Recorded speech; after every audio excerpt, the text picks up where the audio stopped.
under a bobber fish. Okay, I got a fish. Finally. And it's a big fish. Oh, stay on.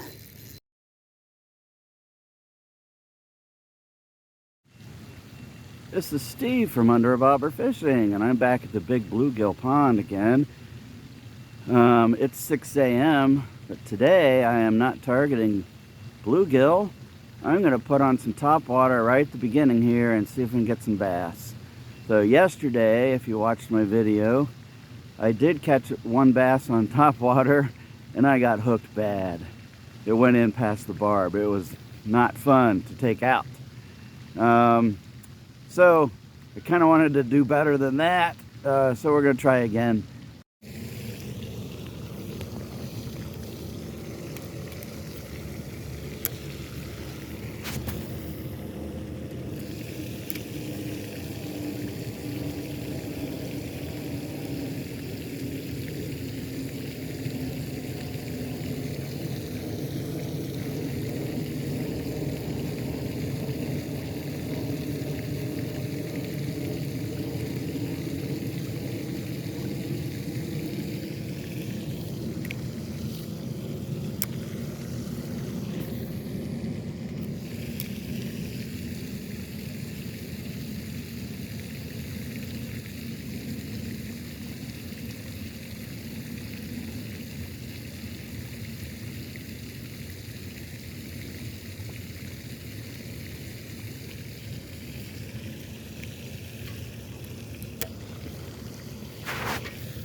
Okay, I got a fish. Finally. And it's a big fish. Oh, stay on.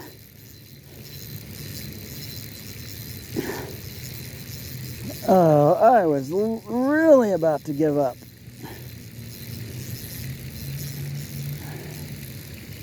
What do I have here?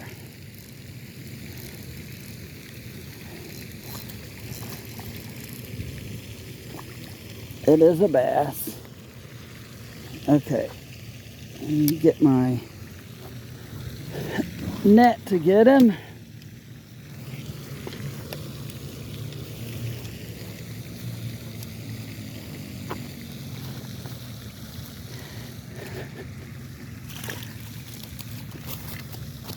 All right, he's honestly, he's not as big as I thought he was going to be. Oh, he's free. He's totally free. Well, that's kind of cool because, so there he is. He's a little bit longer than my shoe. So I don't know, 13 inches maybe.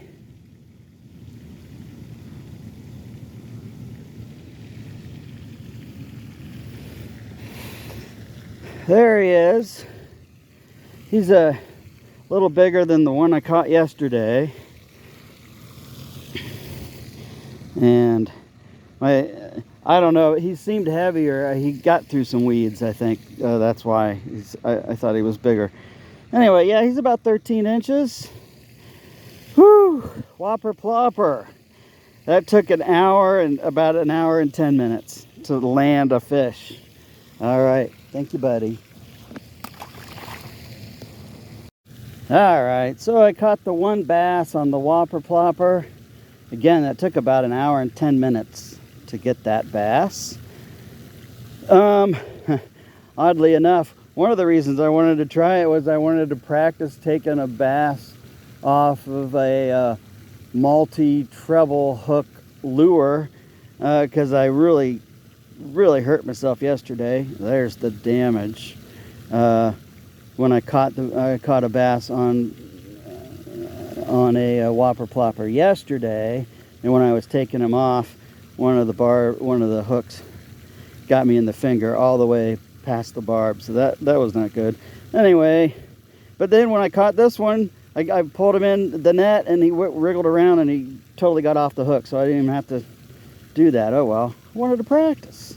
Well, so now I'm gonna actually try to for some bluegill. I put on a larger gulp minnow. This is a 2.5-inch one. I've caught a lot of bass on these. In fact, my personal best bass, 16-inch bass, was caught on this exact gulp minnow, that same color as chartreuse. And I don't really ever talk about these, but if you're using a bobber, you really need to have a weighted bobber. Just so that's what this is. And if you want to use the round, the globe bobbers, fine. Some people like this cigar style bobber better. I like them about equally, and I have both of them in my backpack, which is where I have my 3 tackle boxes. So for now I'm using this, but the main thing is you want a weighted one. That's so you can cast it out further, and also helps you just direct your casts. Oh well, let's see if we can catch some bluegill or something else on this 2.5-inch gulp minnow. Okay, I got one. Wow, this took a little while. Seems like a good fish. And it is a nice big bluegill. Whew! My 2.5-inch gulp minnow got taken. And I decided, oh, what the heck, I'll put the 1-inch on there. There he is. Nice 7.5-inch thick bluegill, good fighter and all that. All right. Thank you, buddy. Got a fish.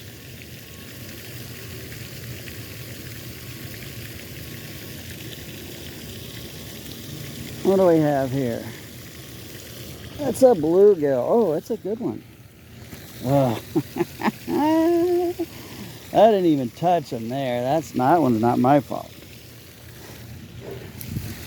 He was barely hooked, but I'll go down there and save him, of course.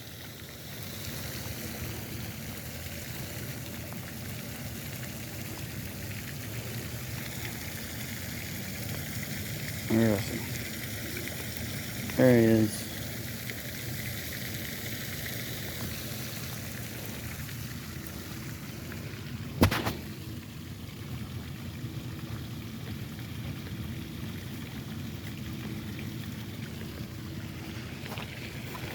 All right, there he is.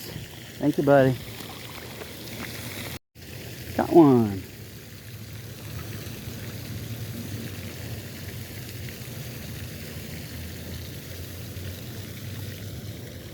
All right, a little smaller, still a decent bluegill.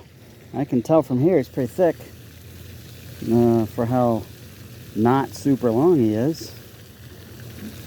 Yeah. Well, I don't know, he might not be as thick as I thought. He's all right, though. A medium-sized bluegill. Thank you, buddy.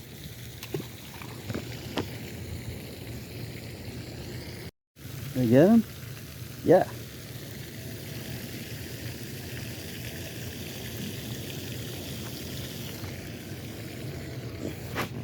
Nice.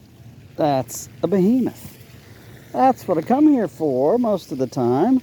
Although today I did come for the bass. Oh, he's got a nastiness on his forehead there. I don't know what that is. Doesn't look good though. Alright. Get you off. Thank you, buddy. There he goes. This is Under a Bobber Fishing. I'm going to throw the bait out there one more time and see if I get lucky. The bites have been few and far between, actually. Not just when I was going for bass, but trying for the bluegill too. I've caught, I don't know, three or four bluegill, but they weren't coming fast and furious, that's for sure.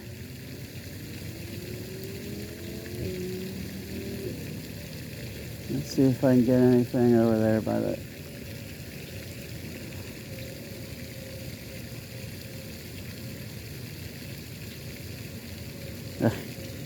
Fish just bit my line.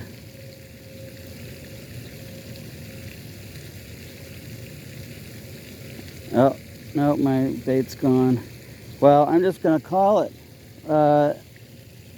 You know, I came here to catch a bass on the Whopper Plopper, and I did that. So, I guess mission accomplished. I do like to catch fish generally, so maybe I don't have the patience to just only go for bass. Because, like I said earlier, that took about an hour and 10 minutes before I finally landed that bass. I had a couple of good strikes and a couple of weak strikes, but you know, didn't catch them, so that's really no good. Anyway, but I did catch the one bass, so pretty happy about that, and then caught a few bluegill. But I started out super early in the morning because it's going to be over 90 degrees today, and didn't know how that would go with fishing later in the day. So anyway, I'm going to call it. This is Steve from Under a Bobber Fishing. Until next time, bye.